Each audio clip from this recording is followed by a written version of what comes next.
A few months ago, in a Skype cast far, far away. After credits.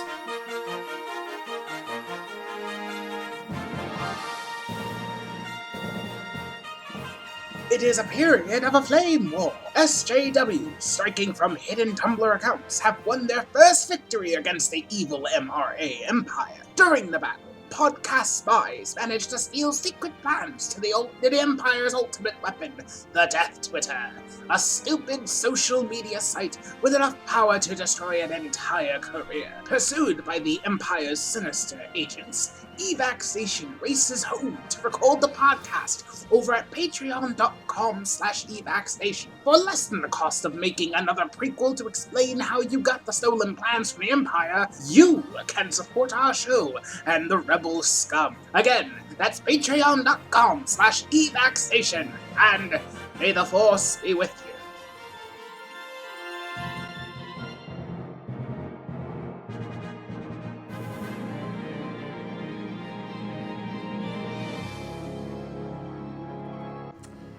This is our most desperate hour. Help us, Patreon subscribers. You are our only hope.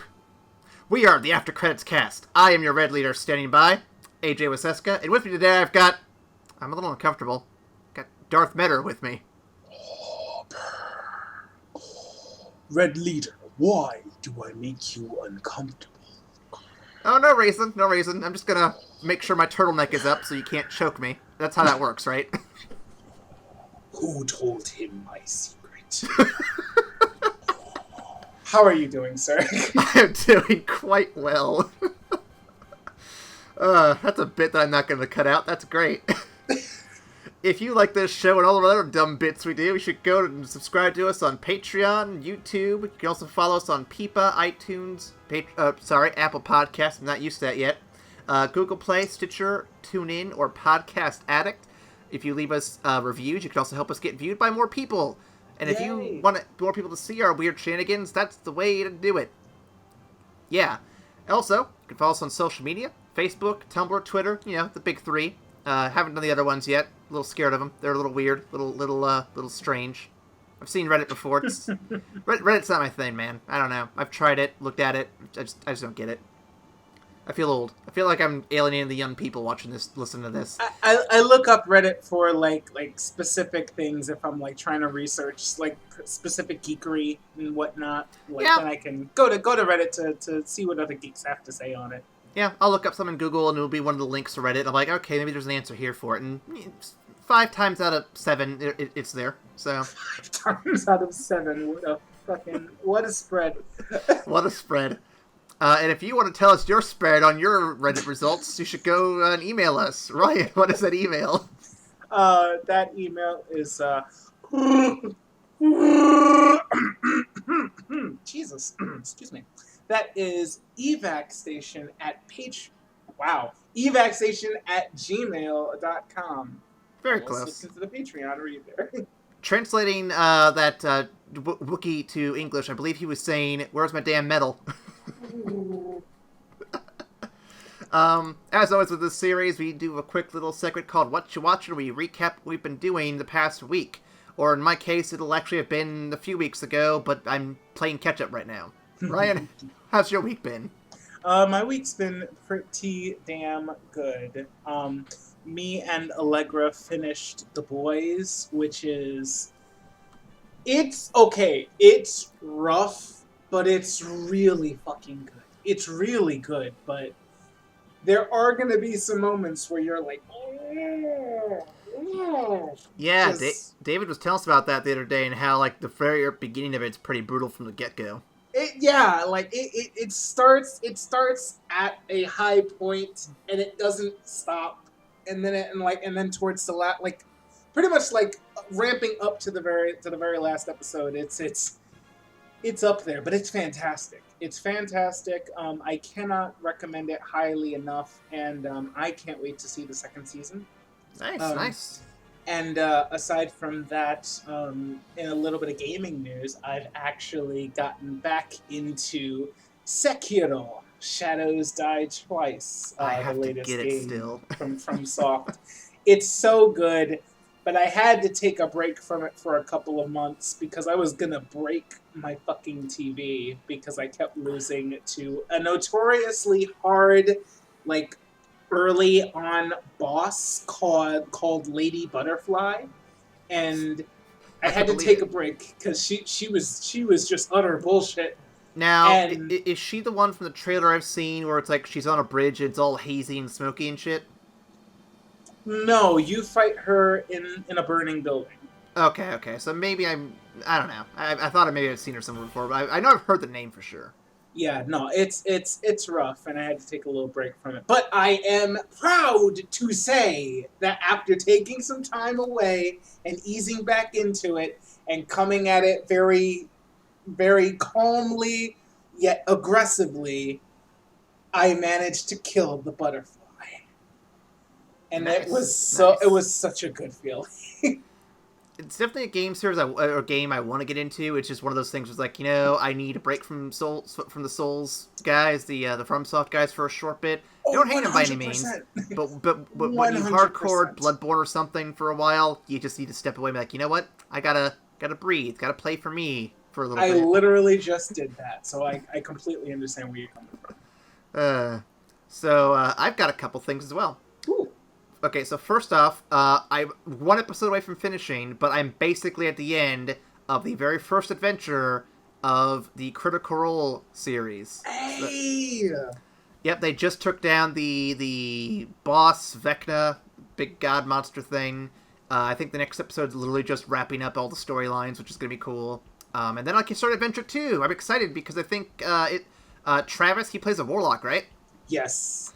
I saw an article the other day where he like did something his like pact god didn't agree with, and so he lost his warlock powers. I'm like, shit, I want to read more about this. I want to listen to this now. So his whole thing with his patron is a fucking trip. You're gonna really dig it. You're gonna really dig it. He's probably my favorite role player of the bunch, but I do like the guy who plays Scanlan, Sam Riegel, I believe. You would fucking like Sam Riegel.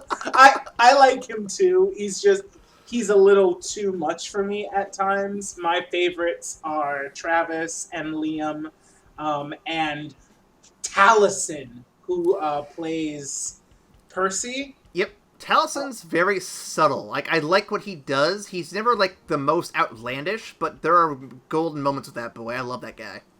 So I don't want to stop you from continuing on to season 2, campaign 2, but they do a talk show called Talks Machina. Yep. And they do it every week, pretty much like in coordination with the episodes, and they get to talk about them. Look for episodes with Taliesin. He does some of the most in-depth character work. And it doesn't feel like he's trying super hard. It feels like he's just sat with it for a very long time. Talison's one of the wisest people I've ever seen. And, like, listening to him talk about, like, the inner workings of his character's mind, it's like you can fully believe that these are really fleshed out characters with their own lives and their own philosophies on life. It's so good. Considering all the details around Percival's character in the first adventure with his family, the castle, all the backstory and everything, I can believe it. I imagine he gets more in depth when he can start a whole new thing in the next season. So I'm excited to hear how that plays out. Yeah. Keep going. It's good stuff. And shout out to all the ladies of that podcast too. None of them are slouches at all. It's just that Travis has got such personality. I can't not put him at the top. I just can't. Roy, listen up. If you have ale, then you have a friend in Grog Strongjaw. I would like to rage. I would like to rage, please. Good stuff. The other thing I accomplished recently, I finished the main game of Spider-Man, the PlayStation 4 game. I will be very brief. I'll be very brief because I know we don't want to stay on it too long. The game, for me, its pacing is a little weird because the first act, I want to say, feels a bit slow, and then it starts picking up and ramping up, and that third act, to me, ends so quickly because it's just so much happening at once. You're fighting the Sinister Six. It's the best part of the game without question, but it's just such a slow burn to get there. Not bad, by any means, but it's just like you kind of wish they'd spread out the Spider-Man villains a little bit more, just so you can get a taste of them early on. Like, you get Scorpion early on, but not Scorpion. Who's Shocker? That's it. You get Shocker early on, but you don't really get the big meaty boys until the very end. And it's like, man, I would love to have had like maybe one or two more spread out throughout the game just to kind of ease our way into this, because it goes from fighting thugs to Shocker for a short stint, then more thugs, then Sinister Six show up. That's more or less how it goes, and I just wish there was a little bit more in between the thugs. You know what I mean? I feel you on that, because like the first act or so of the game, like I love it, and like it really gets you into like this like normal Spider-Man setting. But then once like night falls and then the Sinister Six like escape and the city pretty much plunges into chaos, that's like a dramatic shift in the city, and it only really happens for, you're right, like that last third of the game. Like the rest of the game was all pretty normalized. Like big things were happening, but it was still like normal New York. And it was only for the last, like the back end of the game, that everything was like, oh shit, everything is bad. A couple quick things I want to point out. Minor spoilers, but it's been out for almost a year, I think. So almost, yeah. Yeah. So quick things. One, the Doc Ock villain turn. Well done, well put together. I'm glad that they did it the way they did, and I'm looking forward to seeing how they do Green Goblin next time, because I'm 90% certain they're going to have to do Green Goblin. God, I would love a Green Goblin. I would love a Green Goblin, especially if they do it as well as they did Doc Ock in this one. Ugh. Absolutely. Yeah. I mean, there's even good motivation set up for it, so it's all there. The origins of Miles Morales, I'm looking forward to seeing how he plays in the next game. I'm hoping you get a co-op or something with that, because that would be kind of cool. And then the last bit I want to say, aside from the fact that, the whole Mary Jane, Peter Parker relationship was actually really well handled here, because they did it, like, in the middle of the relationship / end of the relationship, bring it back, and they did a good job. It's better than how I've seen it normally done. But the part that I want to give praise to is how they handle Aunt May, especially at the end. That was unexpected, and I like it, and I'm depressed by it, but overall, I just like what they did. It was very tastefully done. Yeah, very true, very true. And I think, like, it was one of the cards they had in their hand to play that genuinely surprised me. Like, the rest of the game was good, but it was like, it was normal Spider-Man stuff. It was big stakes, it was really, really good and really gripping, but nothing caught me off guard like Aunt May did. Yeah, no, definitely a contender for best game of that year. Probably, maybe even best of the PlayStation, even though Persona's so great. But yeah, no, it's definitely a contender, and I'm looking forward to starting God of War sometime soon. Do it, please! It's so good. Sorry, I'm sorry. Well, I'm in between a few things at the moment, so it'll probably be a little bit of a wait. I might get to it after we finish up the Star Wars season, but we'll see. We'll see. God of War scratches that dad itch that I have, because it's really well done, and you get like the development between Kratos and his son it's really good, and it's a very cinematic game. Like, even throughout its cutscenes and like some certain like quick time events, like, it keeps you engaged in the whole thing. It makes you feel like you're actually fucking trading blows with lesser gods and whatnot. I will say no more. It's real good. Whenever you get the chance, please play it and tell me how you like it. I'm definitely excited, especially because I think for the rest of this year, there's maybe like one game I'm looking forward to getting, and I might wait for a sale on that one, so we'll see. I actually did get, because Rooster Teeth just released a new game, and they gave codes out for first members, so I actually got a free game from Rooster Teeth today, which I was really surprised by. Yeah. Vicious Circle. So I might try that out first and just let everyone know how it is, because I'm interested in it. It's like an online multiplayer kind of thing. I'm not sure how it is, but right. I'll keep you in the loop. Cool.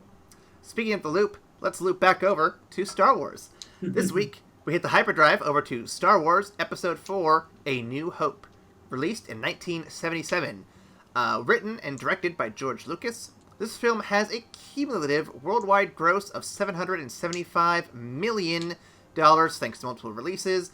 That's definitely more than what it cost. I did not actually grab that number, though. But also, thanks to the large cast, they would go on to have insanely good careers after this trilogy here. This includes Peter Mayhew. Is it Mayhew or Mayher? I think it's Mayher. Okay, I don't know if I just want to make sure I didn't write it down, Ron. So, Peter Mayher, Phil Brown, Shayla Fraser, Kenny Baker, Anthony Daniels, Peter Cushings, David Prowse, James Earl Jones, Sir Alec Guinness, the late Carrie Fisher, Harrison Ford, and the Clown Prince of the Fire Nation, Mark Hamill. Jesus Christ. The Clown Prince of the Fire Nation. Oh, Lord. He's had a lot of big roles, and I just love everything he's been in. I love that. I love that Mark Hamill's primary career wasn't even film acting. He's just like, no, I don't want to be on film anymore. I can do a bunch of stuff with my voice still. Let's have fun with it. Yeah, but that's a talent there. I'm just happy he found his niche. That's good stuff. Fuck, I wrote down awards and didn't actually write down any awards. There are awards. There are awards. I'm gonna look them up real quick if you want to jump into some fun facts. Oh man, well, some fun facts, because I definitely have some fun with this. George Lucas was so sure that this movie would flop that instead of attending the premiere, he actually went on vacation to Hawaii with his good friend Steven Spielberg, where they actually came up with the idea for Raiders of the Lost Ark. Little did he know that it would be a blockbuster hit that people would flock in droves to go see. Next up, the actors found George Lucas to be very uncommunicative towards them, with his only directions generally being either faster or more intense. At one point, when he temporarily lost his voice, the crew provided him with a board with just those two phrases written on it. I wonder if that's why his wife left him. Faster, more intense. Faster, more intense. He's not doing anything, mind you. He's just laying there, just with those flashboards, more intense.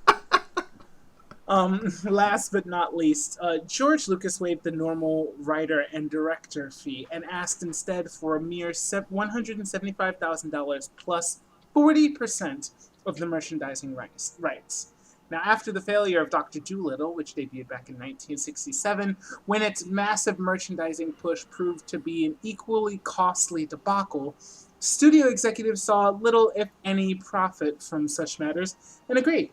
Star Wars-related merchandise has since generated multiple millions of dollars in sales, allowing Lucas to make movies completely independent of the studio system he decried. Merchandising rights are now a major part of any movie contract, and George Lucas is to blame for that. Yep, I appreciate George Lucas for being a savvy businessman, but I just don't appreciate how it turned out. I have some awards, real quick, to get over with. Oscars, he's actually got 6 for this one, including Best Art Direction, Best Costume Design, Sound, Film Editing, Best Visual Effects, and of course, Best Music, because John Williams won several awards for this as well. We also have a Golden Globes for John Williams, we have a BAFTA award for John Williams, and this is also a winner of the Best DVD Collection from the Saturn Awards, the Sci-Fi Fantasy Horror Movie Awards.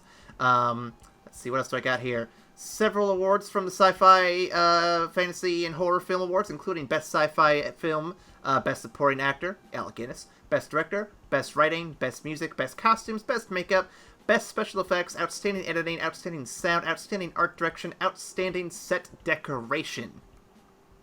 All those awards right there. Let's see, DVD awards, we don't care about those. Rolling down a bit more, let's see, Grammy Awards, it won Best Album of the Original Score to John Williams, Best Instrumental Composition, and Best Pop Instrumental Performance by John Williams.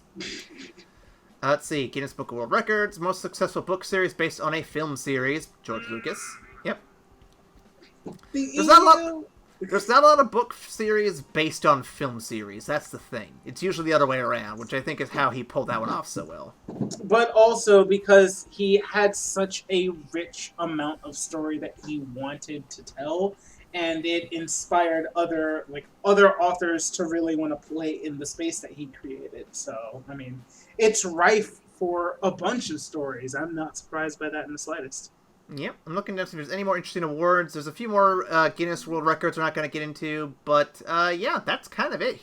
This is probably the golden goose of the franchise if you want to go awards based on awards there. So, yeah, good stuff. Let's get to some initial thoughts on this one before we jump into the synopsis. Right. Ryan, you want to go first? Yes. I mean, this is almost like coming home for me, honestly. It's one of my early loves, one of my early exposures to geekdom, and it sparked a lifelong love for the movies as well as just like the story in general. So this viewing was really, really nostalgic for me. It's definitely slower paced, but it has a set like goal in mind, and in doing such a simple story and a simple job, it actually just sets the ball on the tee and then knocks it the fuck out of the park. So I'm not surprised why it did so well upon the initial viewing. Mm-hmm. As for me, so despite not liking the two prequels now, or the two prequels we talked about now, the first two prequels now, I've always found this film to be a little less interesting than those movies. As a kid growing up, because as you said, it's a little slower. It doesn't really quite hit the high notes of excitement in action like the prequels do. So, you know, as a kid, seeing this a bunch of times, because this is the one that my dad probably replayed the most, it just never really clicked with me as being all that exciting or interesting. So I'm looking forward to seeing if this viewing's going to change my mind, and we'll definitely talk about it a little bit. But I think as I've gotten older, I've grown to appreciate this one a bit more. So we'll dive into that a little bit.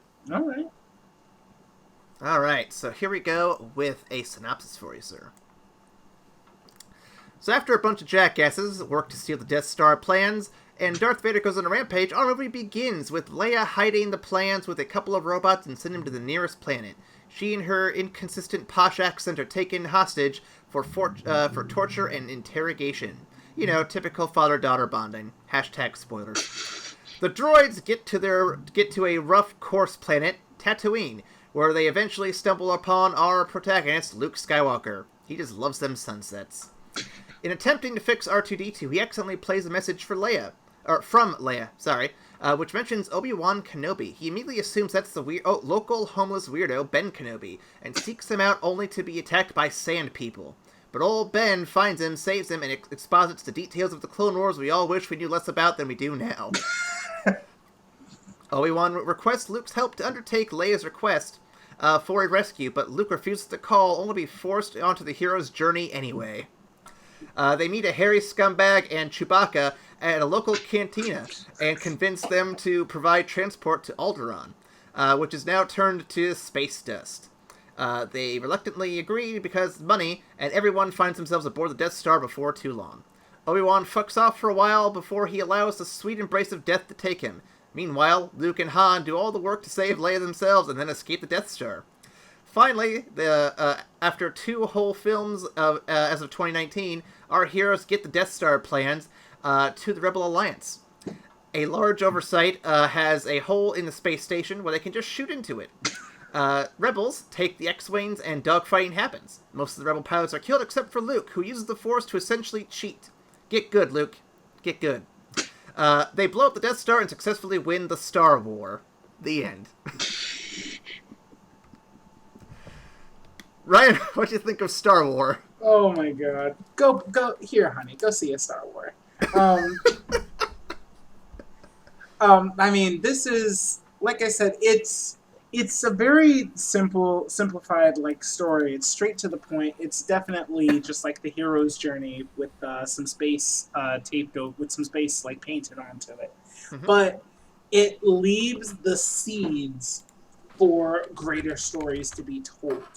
And I really think it was smart of Lucas to write it this way, because he gives you the initial premise of the adventure, leaves room to do more things, but leaves the story to do the main work of drawing the appeal and drawing the audience in.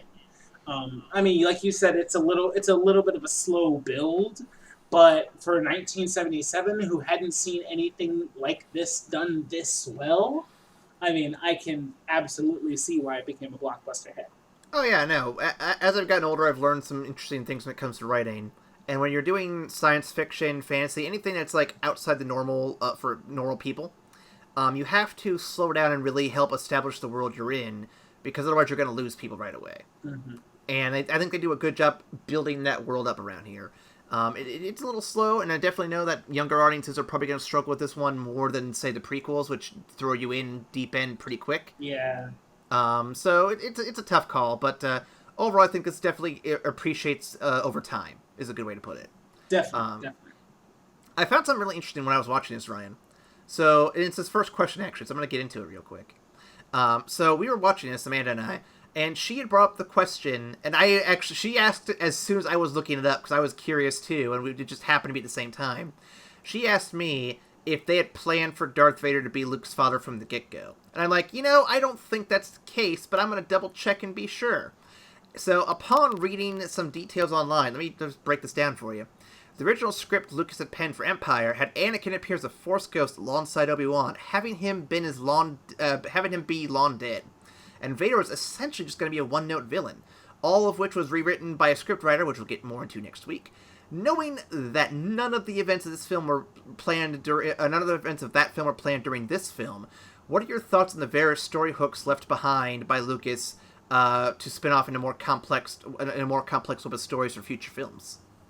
Well, I mean, I think that actually is a better sign of his mastery of storytelling, honestly, because I would not have been able to tell that. I think this movie stuck to its guns, but it left just hints and teases that could be extrapolated into a bigger story. And it really left him room to maneuver and to do things after the fact. I mean, first of all, like, if you make a movie and you're not sure that you're going to get a sequel, why would you set up a bunch of plot hooks for an obvious movie that's never going to come? That's just going to make everybody feel bad if it doesn't go well. So he played it smart. He told a story that could stand by itself, but he had subtle enough hooks in the story that he could really draw something out. That he could draw stuff out in the after the fact. I mean, the story hook idea, though, is nothing new. I mean, I was reading a manga called Bakuman a while back, which is about kids who write a manga. And they actually cover that subject a little bit in there, too, where they're in their series a bit, and their rankings are dropping in their fake Shonen Jump series. And they say that they want to try a trick where they reference back an old story hook they have and bring it up to be something bigger now where they're at. And I think a lot of serials do this in a way where they can kind of revamp the energy and excitement for a series by bringing back something old people didn't expect. Mm-hmm. And I think that leaving enough things you can turn into story hooks is a good idea. And the best ones tend to do it without you even noticing. So I think this is definitely an example of that right here. Yeah, I mean, a lot of newer writers think that you have to create the through line of your 3-story plot of your 3-book plot. You have to have that planned out right here and now. You sound like a WB executive, Ryan. Yeah, because you obviously have to have a YouTube clip that's showing the next 8 movies that you're going to be doing. Because those are don't worry, they won't be rebooted at all. It's fine. No, not at all. Of course not. But while forethought is definitely a thing, and if you have a really good idea, a really good story that you want to do, you definitely want to kind of lay the groundwork for it. But it also really, really helps to have those smaller kind of details that you can play with, because that's just kind of that you can piece that shit together as you go.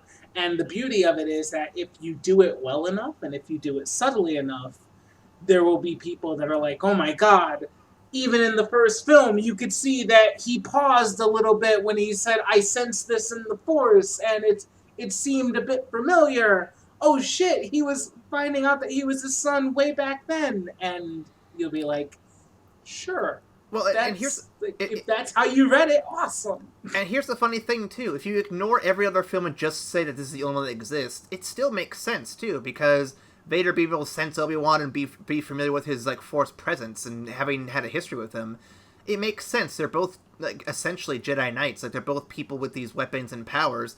Clearly they ran in the same circle at one point, so yeah, it makes sense, even without the backstory you get in later films. Like, it all works on its own, but also works in the grand scheme of things. Yes, very true.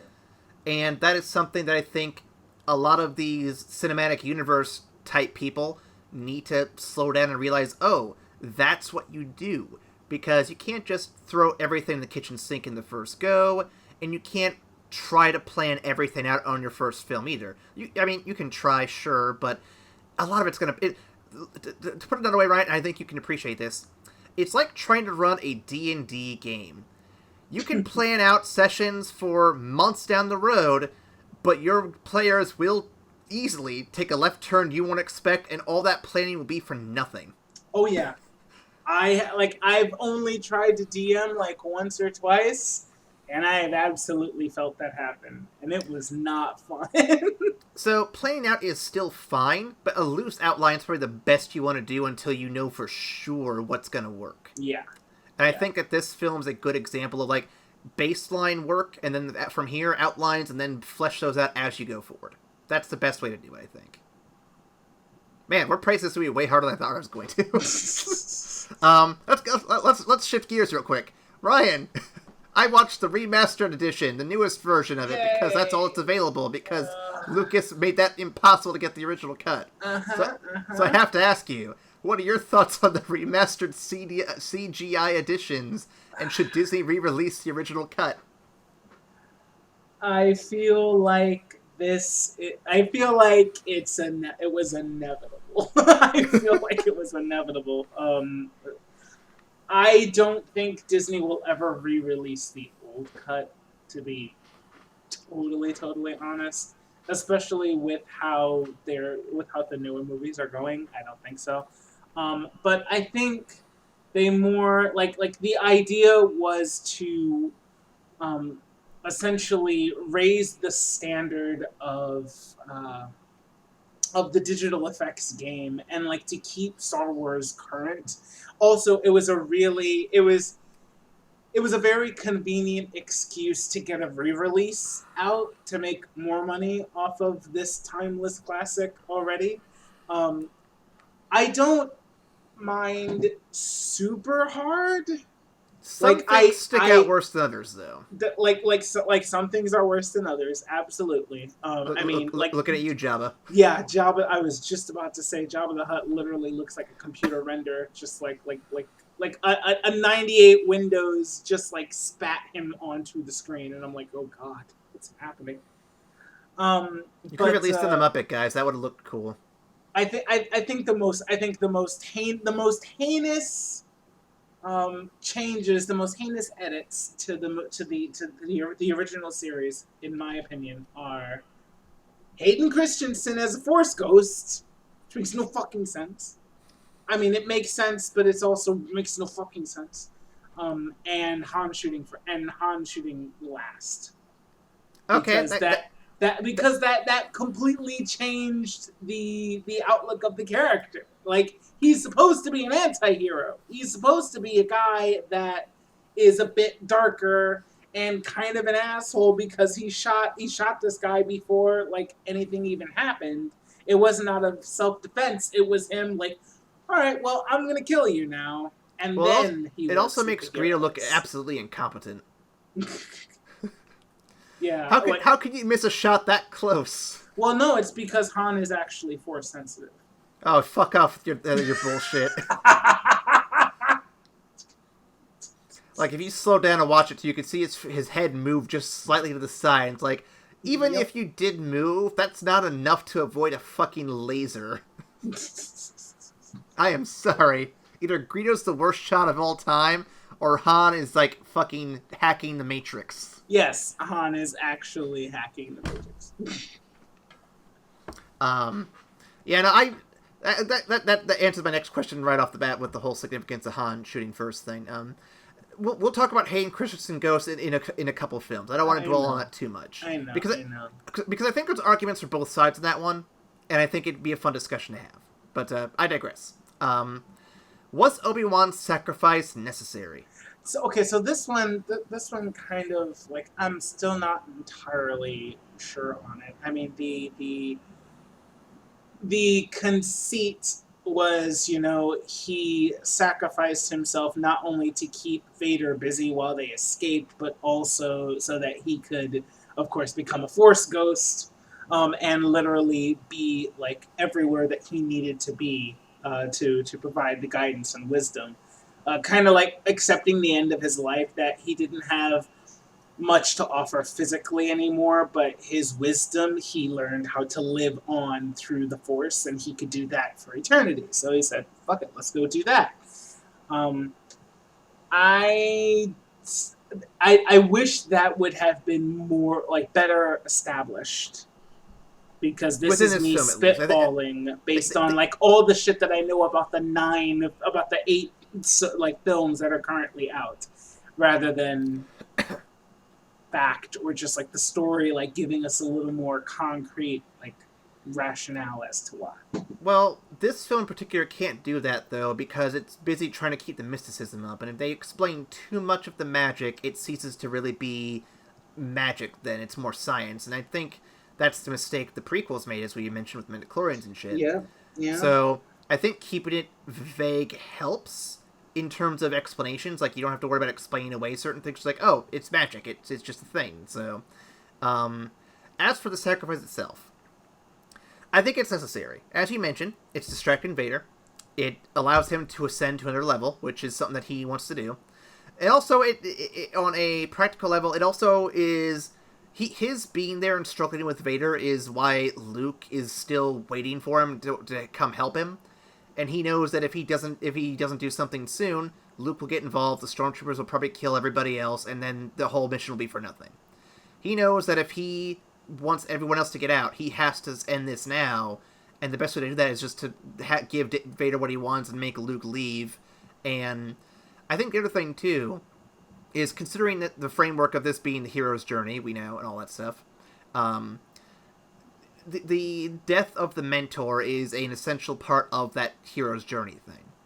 And I think this isn't something that Obi-Wan's necessarily conscious of, but I think that there's a level of understanding that Luke will never be able to overcome what his limitations if Obi-Wan's going to be in his way like that. Yeah.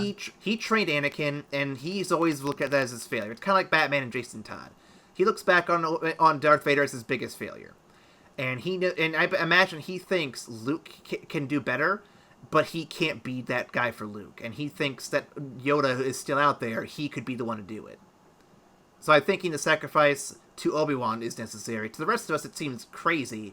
But to him, it's like, I've done everything I can. You have to figure this out on your own now. Yeah, I could see that. Like, granted, he hadn't done a whole bunch of teaching him at that point, but removing Obi-Wan as the crutch, because Obi-Wan is seen as the great hero. Like, this is the guy. Like Princess Leia and, like, the rebels had, like, put their lives in danger to find this one dude. So of course he's going to be rocking it. But in order to get Luke to step up to the plate and actually start to fulfill the shoes that he's destined to fill, yeah, I can see Obi-Wan needing to step back. And also, by allowing himself to die, he, of course, becomes the Force ghost that can pass on the teachings while also letting Luke know he's going to have to do this shit himself. So I really like that interpretation. I hadn't thought of it that way before. And you might even be able to pull out of it, too. Obi-Wan might still believe in the prophecy. He might still believe that one of these guys can bring balance to the Force. He might think it's Luke now, but, I mean, we all know it's still Darth Vader, technically speaking. And so, but Luke does it in an indirect way. I don't know. I think Obi-Wan's trust in the Force, the prophecy, and just the Jedi Order, a lot of that directs his motives. And I think that all plays into this decision he makes. And it's all really well thought out when you analyze it in the context of every other film being a part of it. So, I don't know. I like it. I think it works. For sure. Next up. Does Darth Vader seem underpowered in this film or overpowered? Why or why not?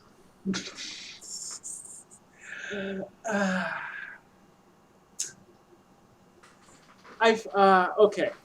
So in the I feel like this movie leans heavily on the unknown, the mystery of the unknown.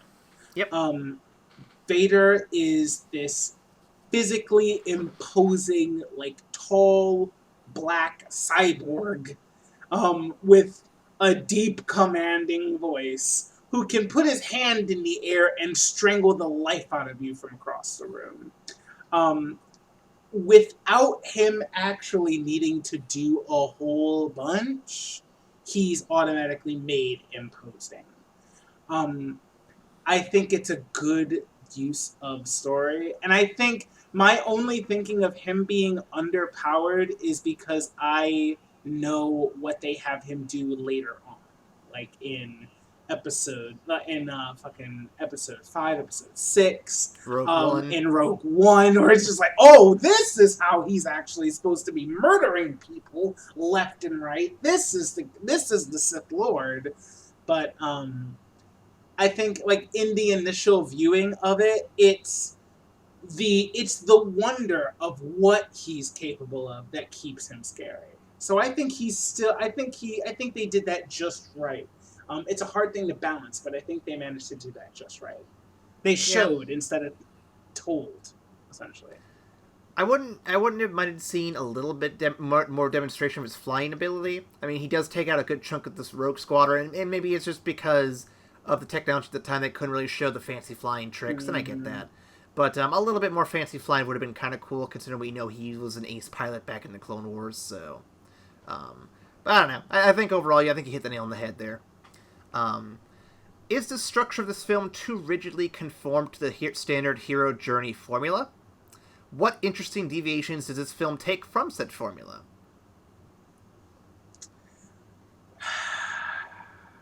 It does feel pretty close to the vest on that one, though, when it comes to the hero's journey. Yeah.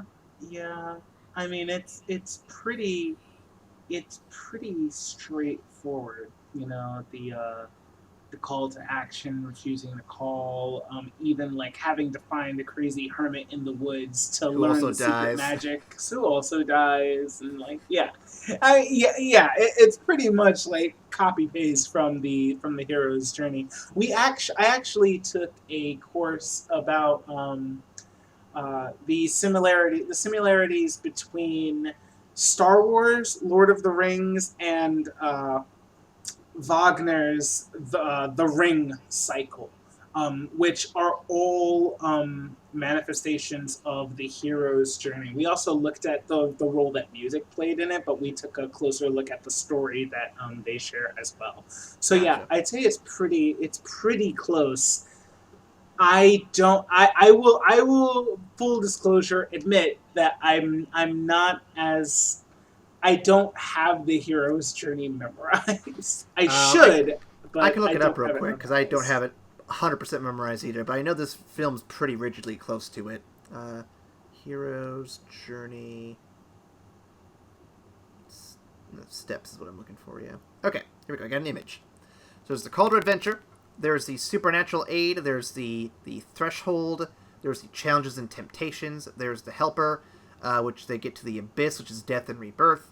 Then there's the transformation, the atonement, and then the return. I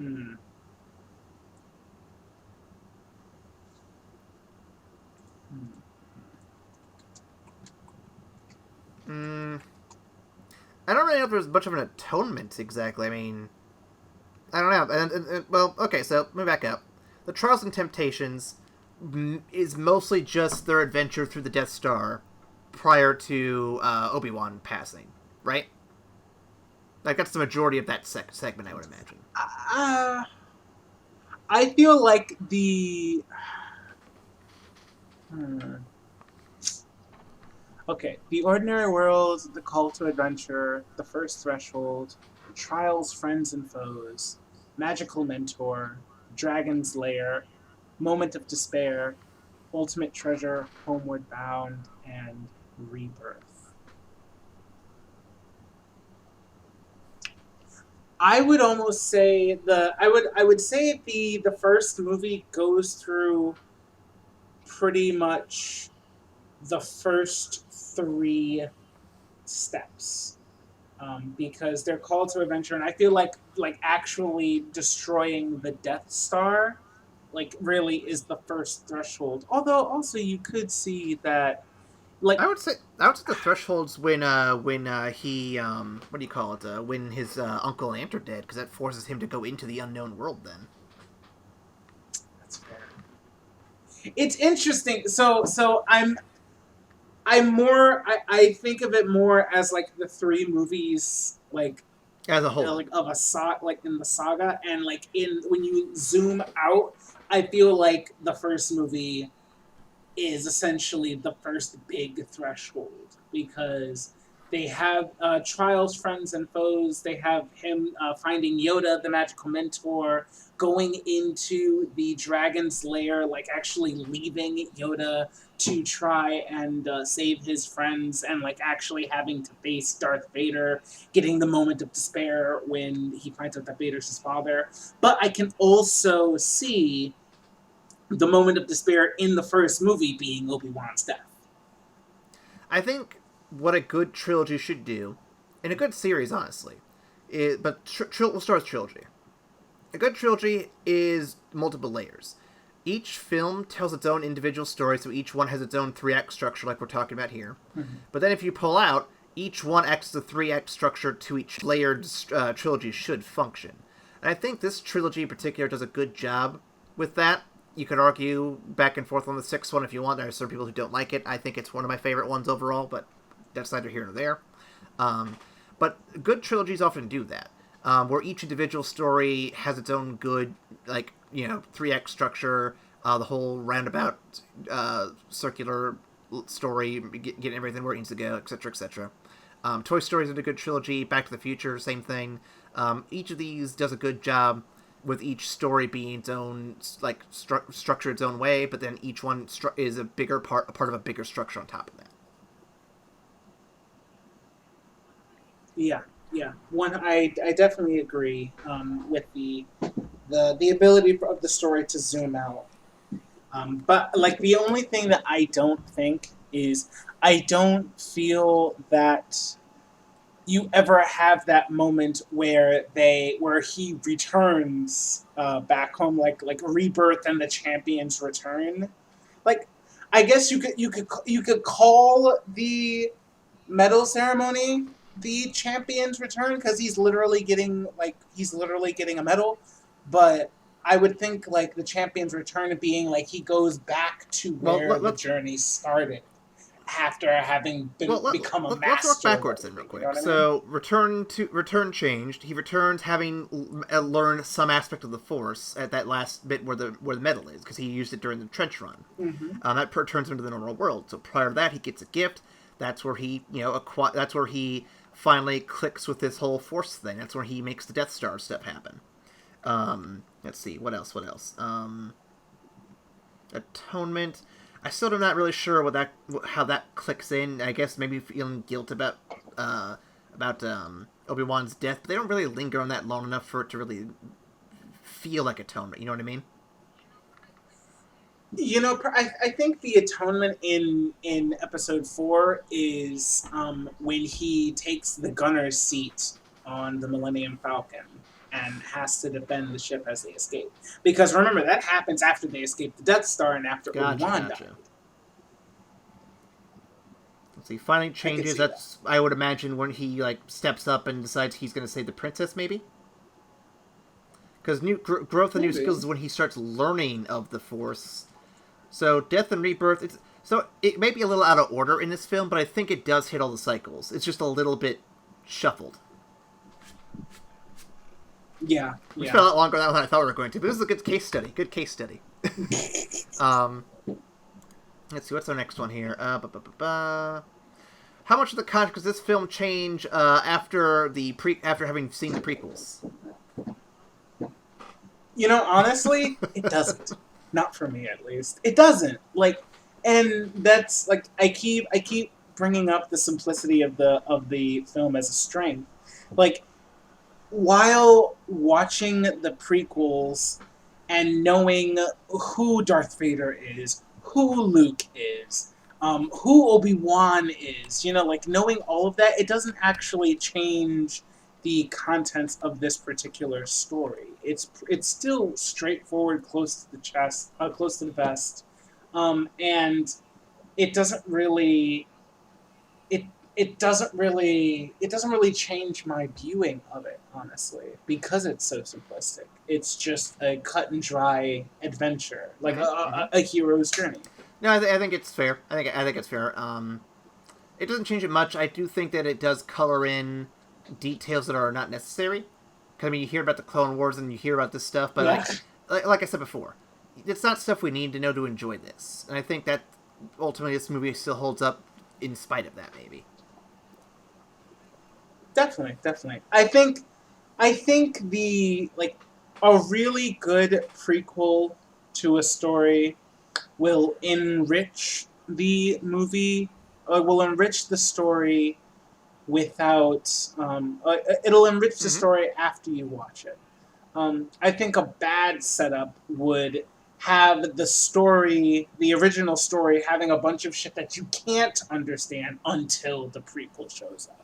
Because then you're just kind of feeling at a loss, like you're at a test and you didn't fucking study the night before. Like, why do I need to study to watch? Question this number movie? 5: You know what I mean? What are the Clone Wars? Fuck. Yeah, like fuck. I don't. Who the hell is General Grievous? Who the fuck is that? I didn't watch that fucking movie. What are you talking about? But yeah.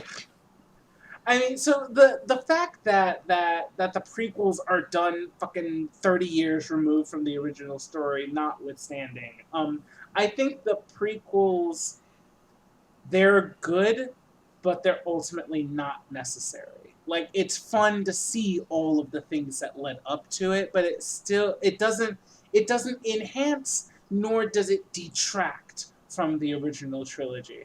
I kind of feel like they broke even, which is actually pretty good because there was a possibility that they could just fuck the whole thing up. And considering, so I feel like they broke even.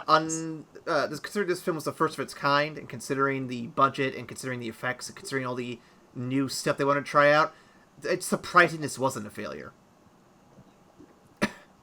Yeah. Honestly. Got a couple more questions here to wrap it up.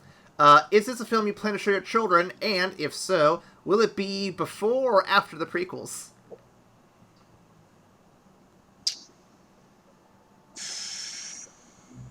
There's a couple of theories I've seen as to what order to show these in. I'm curious what your thoughts are. The one that I've heard that makes the most sense to me personally is to show episode 4, episode 5, and then after the reveal, say, okay, now let's go back and hit episode 2. Episode 1 is unnecessary. No. You show them the what's his name? The guy who played Eric in fucking 70s Show. What's his name again? Show the Topher Grace cut where it cuts the first movie down to 10 minutes, and then show the second movie. Yeah. No, but I would do 4, 5, then 2 and 3, so that you can actually grasp the the depth of the tragedy that is Anakin Skywalker and Obi-Wan Kenobi and all that good stuff. And then you rope back to 6, where Luke, now armed with this knowledge, has become a Jedi Knight, and he has to save his father from the dark side, whom we've just seen do all these terrible things, and the fact that Luke is able to redeem him in spite of his past. Like, it makes it more impactful. That's how I've heard. That's how I would to show it to my kids. For those who are listening, I'm going to call that timeline method the anime flashback method. Yes. For those who don't know what that means, that's when you have your hero fight a villain, and then the villain is it reveals some seriously weird information, and then you flash back to that villain's past so the audience can sympathize with them, only for them to come back so that way they die in the next chapter. I feel like they did with almost every Naruto villain. It's just hilarious. I mean, yeah. No, I think that's probably the most ideal way to do it, because it gives them the best stuff up front, and then kind of shuffles the lesser stuff in between better films. So I like it. It's good. Why doesn't Chewbacca get a medal, Ryan? What injustice is this? This is injustice of the highest caliber.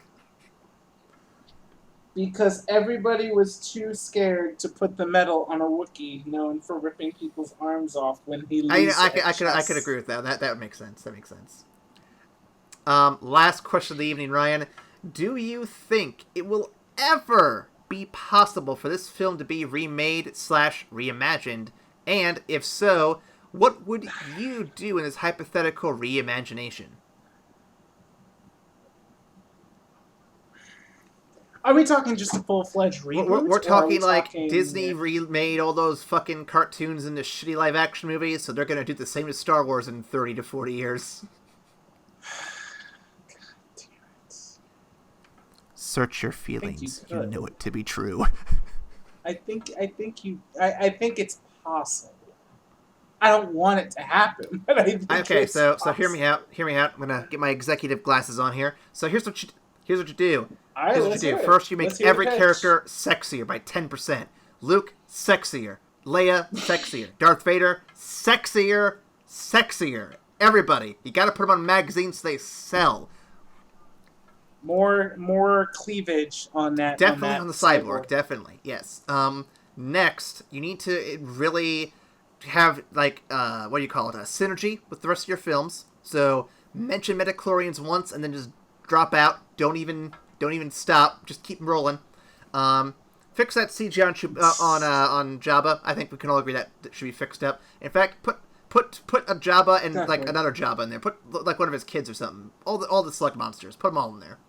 I think we should also include a scene with that focuses more on Leia.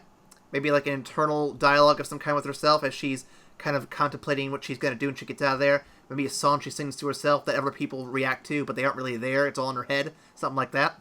And then, at the very end, you have one of those like post-credits things that the Marvel guys do to really sell you on the fact you're going to remake a sequel, and then another sequel, and just keep going on and on.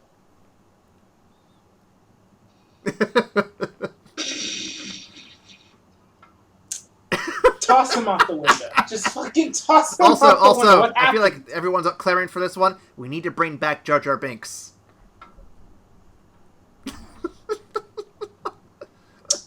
Call security. Please, get security up here now. In all seriousness, I do think that if they ever remade it, they would probably use a bunch of hotter, younger actors for the movie, just because it's like, oh, hey, we got the money for it. 100%, yeah. I mean, fucking, like, Luke is 18. Like, Luke is 18. Yeah. Like, he's supposed to be 18. I mean, and being able to, like, having the lightsaber duels between Obi-Wan and Darth Vader reimagined with more, with more elaborate and really good fight choreography would be really, really cool. Because these are supposed to be, two of the old, two holdovers from the Jedi Empire, the Jedi Order at its zenith. Like, these are the guys who should actually know all the fucking techniques and have the spooky ass lightsaber fight. And Luke should be just raw talent, but it's less than polished and whatnot. So being able to see that was actually one of the big things that I was really, really looking for when the prequels were announced. I'm like, oh shit, we actually get to see the lightsaber forms. We get to see for real lightsaber combat. This is gonna be great. Yeah. So yeah, I mean, I will probably be fucking 70 when it happens. Hopefully they'll be able to hold on to. I think we'll at least have 5 more Spider-Man reboots before then. and about maybe 10 more Batman origin God, don't get me stories. started. Okay, kids, we're gonna tell you how Batman became Batman, but this time, it's gonna be in Chicago. Martha! How do you say that name? Why did you say that name? Oh, we're gonna include that in the next Star Wars movie too, where Darth Vader's like, "Why would you say that name?" and someone says Padme. So shit. No. God. With that note, let's end the podcast. If you want to send us your reimaginings of Star Wars and what you would do, please be as detailed as possible and as graphic as possible. You can go to Tumblr, or Twitter, or Facebook to send us all your short ideas. If you have a long-winded idea we won't ever read, you can send it to our email. Ryan, what is that email? That email is, if you strike me down, I shall become more powerful than you can possibly imagine. Excuse me. Evacstation at It's up to you to figure out how to spell those sound effects. We can't tell you that. That's there's a tilde in there somewhere. Q. Pretty sure I heard a W in there somewhere, but maybe 5 of them. I don't know. So we're going to close out with our last segment, which is final thoughts to rank the film from platinum, gold, silver, bronze, stone, dirt, and shit. Ryan, our last film was Revenge of the Sith, and I think we both agreed silver seemed accurate. So with that in mind, where do you think this film lands? This one I'm gonna give a solid yet simple silver, with my alliteration and everything. I love the purity of the story. I love, like, the pacing is a bit slow, but it takes time to build the story and to take you along for the ride before it ramps up and actually has, like, all the crazy shit and everything.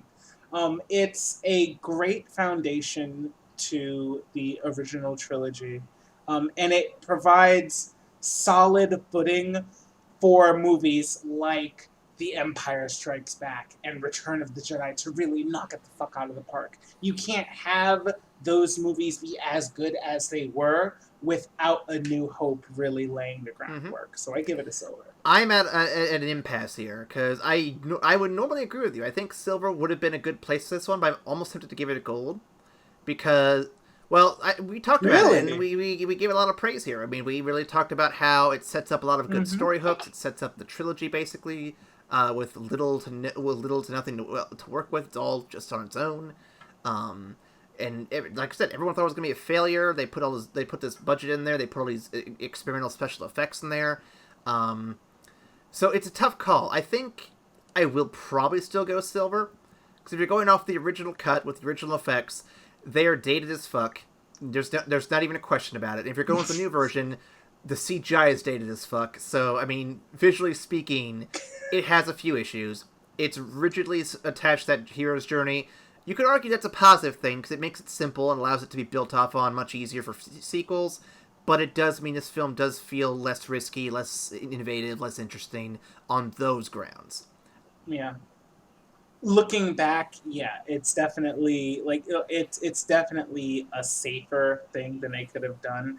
Like, in 1977, it was definitely cutting edge, but now that we're looking back at it, yes, it's definitely a safer film. So yeah, I think the highest silver I could give it. Like, it's on borderline. It can see the gold level, but it just isn't there quite yet. Honestly, the only reason I'm not giving it a gold is because I know the movie's coming up. And I'm like, yeah, but it's not better than this. It's really not better than this. It's wonderful, but it's not. True, and we can't give out too many platinums, or we'll end up being called, like, crazy people. So we'll basically just be Bo, and we don't want that. We don't want that. Platinums all around. Everybody gets a platinum. Where it's like Oprah's show. You get a platinum, and you get a platinum. Anyway. So thank you for joining us this week. Next week, we will be talking about Star Wars Episode 5, Empire Strikes Back. The fucking... Can't wait. I can't wait.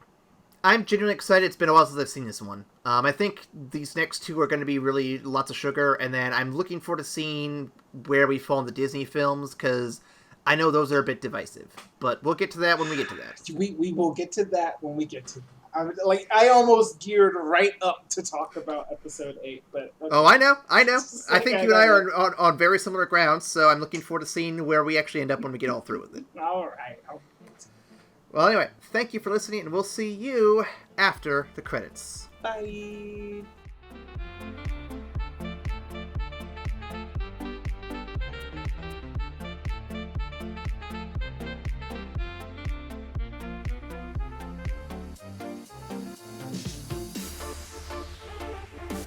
Very good, very good. I went for old-timey radio announcer. I think we've all tried different takes on it, and I think it's going to play out fun. We're fun. just throwing stuff out there, just for fun. Gotta have fun with it. I don't know if I trust this announcer, though, because he called them rebel scum at the very end. I feel like it's a trap. A good rebel plays both sides of the board. Come on, don't you know? Fair enough. I saw, what's his name? Rogue One. Benicio del Toro. I saw his thing. All right, here we go.